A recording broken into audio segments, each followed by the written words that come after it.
शमूएल भविष्यवक्ता की दूसरी पुस्तक अध्याय 12। शमूएल भविष्यवक्ता की दूसरी पुस्तक अध्याय 12।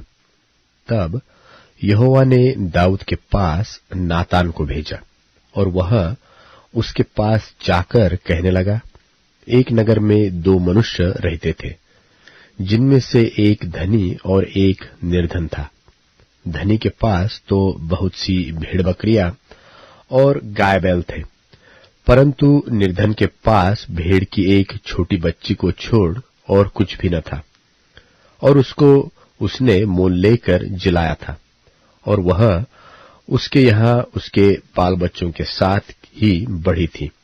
वह उसके टुकड़े में से खाती और उसके कटोरे में से पीती और उसकी गोद में सोती थी, और वह उसकी बेटी के समान थी। और धनी के पास एक बटोही आया, और उसने उस बटोही के लिए जो उसके पास आया था भोजन बनवाने को अपनी भेड़ बकरियों व गाय बैलों में से कुछ न लिया, परंतु उस निर्धन मनुष्य की भेड़ की बच्ची लेकर उस जन के लिए जो उसके पास आया था भोजन बनवाया। तब दाऊद का कोप उस मनुष्य पर बहुत भड़का, और उसने नातान से कहा, यहोवा के जीवन की शपथ, जिस मनुष्य ने ऐसा काम किया वह प्राणदंड के योग्य है, और उसको वह भेड़ की बच्ची का चौगुना भर देना होगा, क्योंकि उसने ऐसा काम किया और कुछ दया नहीं की। तब नातान ने दाऊद से कहा, तू ही वह मनुष्य है। इस्राएल का परमेश्वर यहोवा यो कहता है कि मैंने तेरा अभिषेक करा के तुझे इस्राएल का राजा ठहराया, और मैंने तुझे शाऊल के हाथ से बचाया। फिर मैंने तेरे स्वामी का भवन तुझे दिया, और तेरे स्वामी की पत्नियां तेरे भोग के लिए दी, और मैंने इस्राएल और यहूदा का घराना तुझे दिया था। और यदि यह थोड़ा था तो मैं तुझे और भी बहुत कुछ देने वाला था। तूने यहोवा की आज्ञा तुच्छ जानकर क्यों वह काम किया जो उसकी दृष्टि में बुरा है? हित्ती उरिय्याह को तूने तलवार से घात किया और उसकी पत्नी को अपनी कर लिया है, और उरिय्याह को अम्मोनियों की तलवार से मरवा डाला है।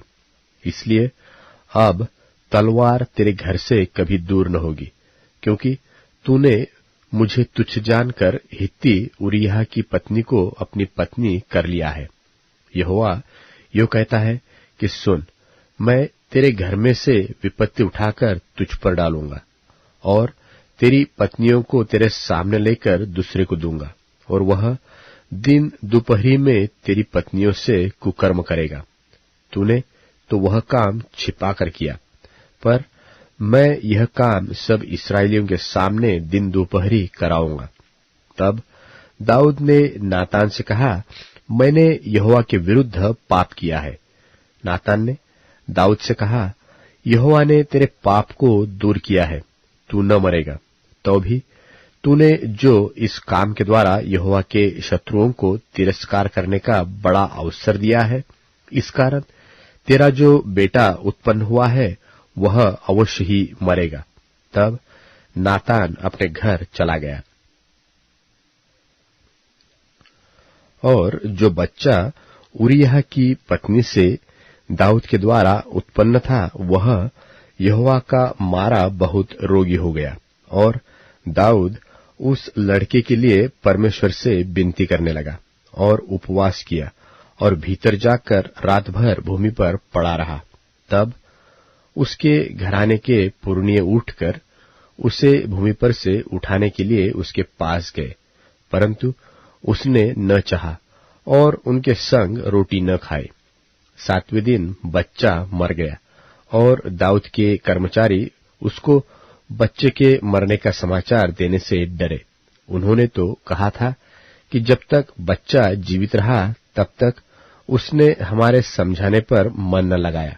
यदि हम उसको बच्चे के मर जाने का हाल सुनाए तो वह बहुत ही अधिक दुखी होगा। अपने कर्मचारियों को आपस में फुसफुसाते देखकर दाऊद ने जान लिया कि बच्चा मर गया। तो दाऊद ने अपने कर्मचारियों से पूछा, क्या बच्चा मर गया? उन्होंने कहा, हाँ, मर गया है। तब दाऊद भूमि पर से उठा और नहाकर तेल लगाया और वस्त्र बदला। तब यहोवा के भवन में जाकर दंडवत की। फिर अपने भवन में आया और उसकी आज्ञा पर रोटी उसको परोसी गई और उसने भोजन किया। तब उसके कर्मचारियों ने उससे पूछा, तूने यह क्या काम किया है? जब तक बच्चा जीवित रहा तब तक तू उपवास करता हुआ रोता रहा, परंतु जो ही बच्चा मर गया त्यों ही तू उठकर भोजन करने लगा। उसने उत्तर दिया कि जब तक बच्चा जीवित रहा तब तक तो मैं यह सोचकर उपवास करता और रोता रहा कि क्या जाने यहोवा मुझ पर ऐसा अनुग्रह करे कि बच्चा जीवित रहे, परंतु अब वह मर गया। फिर मैं उपवास क्यों करूं? क्या मैं उसे लौटा ला सकता हूं? मैं तो उसके पास जाऊंगा, परंतु वह मेरे पास लौट न आएगा। तब दाऊद ने अपनी पत्नी बत्शेबा को शांति दी और वह उसके पास गया और उसके एक पुत्र उत्पन्न हुआ और उसने उसका नाम सुलेमान रखा। और वह यहोवा का प्रिय हुआ और उसने नातान भविष्यवक्ता के द्वारा संदेश भेज दिया और उसने यहोवा के कारण उसका नाम यदिद्याह रखा। और योआब ने अम्मोनियों के रब्बा नगर से लड़कर राजनगर को ले लिया। तब योआब ने दूतों से दाऊद के पास यह कहला भेजा कि मैं रब्बा से लड़ा और जलने वाले नगर को ले लिया है, सो अब रहे हुए लोगों को इकट्ठा करके नगर के विरुद्ध छावनी डालकर उसे भी ले ले। ऐसा न हो कि मैं उसे ले लूं और वह मेरे नाम पर कहलाए। तब दाऊद सब लोगों को इकट्ठा करके रब्बा को गया और उससे युद्ध करके उसे ले लिया। तब उसने उनके राजा का मुकुट, जो तौल में किक्कार भर सोने का था और उसमें मणि जड़े थे, उसको उसके सिर पर से उतारा और वह दाऊद के सिर पर रखा गया। फिर उसने उस नगर की बहुत ही लूट पाई और उसने उसके रहने वालों को निकालकर आरों से दो दो टुकड़े कराया और लोहे के हेंगे उन पर फिरवाए और लोहे की कुल्हाड़ियों से उन्हें कटवाया और ईंट के पजावे में से चलाया। और अम्मोनियों के सब नगरों में से भी उसने ऐसा ही किया। तब दाऊद समस्त लोगों समेत यरूशलेम को लौट आया।